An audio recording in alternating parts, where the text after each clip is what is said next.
Welcome to the Coach Jeff Garrett Show, where each week I bring you short, bite-sized podcasts filled with powerful ideas that you can use at home and at work. I'm a thought leader that believes you can have success while living life out of balance. I'm glad you're here. Let's get the show started.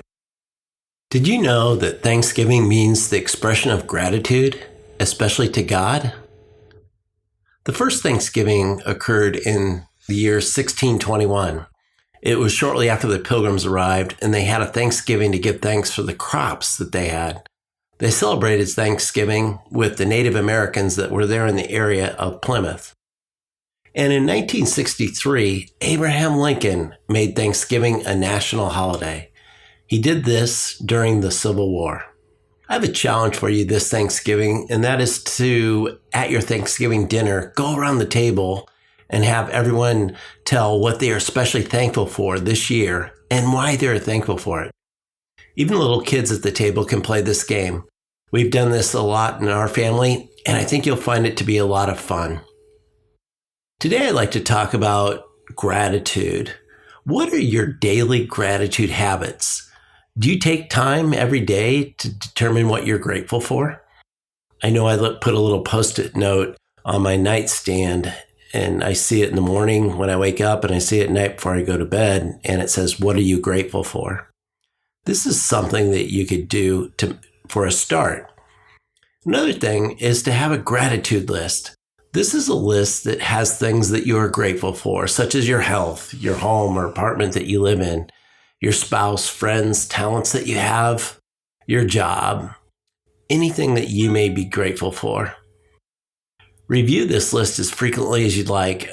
I find that it's really good to review it daily, and that the morning reflection time is a great time to review your gratitude list. I've helped many people also start a gratitude journal. And a gratitude journal is something that you write in every day that lists out the things that you're grateful for, or talk about some experiences that you had during the day. What happened during your day that you were grateful for?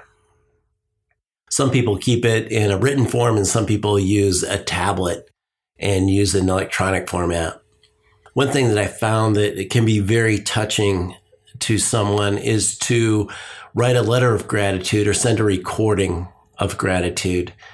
And that would be just telling somebody the impact that they've had on your life and how grateful you are for the impact that they've had on your life. Like I said, you can send it in a video format as well. So you could send a note or a recording or a video. I came across a really great video, and it's called A Good Day. And Brother David Steindl-Rast has it. And I'll put a link in the show notes. It'll change the way you look at your day. He has also a website called gratefulness.org. There's a lot of material on gratitude in the site, and you might even enjoy his TEDx talk, Want to be Happy? Be Grateful. I've done some research on gratitude, and their leading researcher that I found is Robert A. Emmons.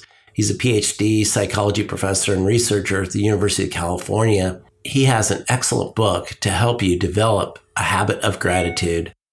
The book, Gratitude Works, a 21-day program for creating emotional prosperity, is an excellent way to help you get started on your gratitude journey.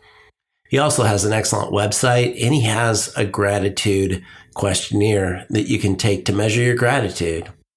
Here's some of the key benefits that I found of gratitude. People that have gratitude are healthier, they have reduced stress, they have better immune function, improved relationships, they sleep better, and they're content with what they have. I found that for me personally, gratitude is something that's helped me a lot just to realize what I actually have. And my family and I have been on a lot of mission trips, and some of the best lessons in gratitude that I've had have been on mission trips. It makes you realize how much you do have. I remember my wife and I taking our two youngest children on a trip to Haiti. It was about 3 years after the earthquake. The streets were in shambles. It was cloudy with dust, and thousands of people were living in tent cities. There was very limited power. There were generators that go on and off during the day. You'd hear gunfire all night. There was no hot water. The water was collected by rainwater on top of the building in a tank, and you certainly didn't want to drink the water. One of the experiences that we had is we worked with the Missionaries of Charity at a home for the dying. We saw children and adults that were dying from tuberculosis and AIDS. And it was really sad. I remember my son giving a young boy his favorite Boston Red Sox hat for one of the boys that was dying of tuberculosis. It was really sad because we were playing soccer. And as we were playing soccer, he had a little handkerchief, and every time he coughed, there was blood in his handkerchief. And he couldn't play very long because he would get winded.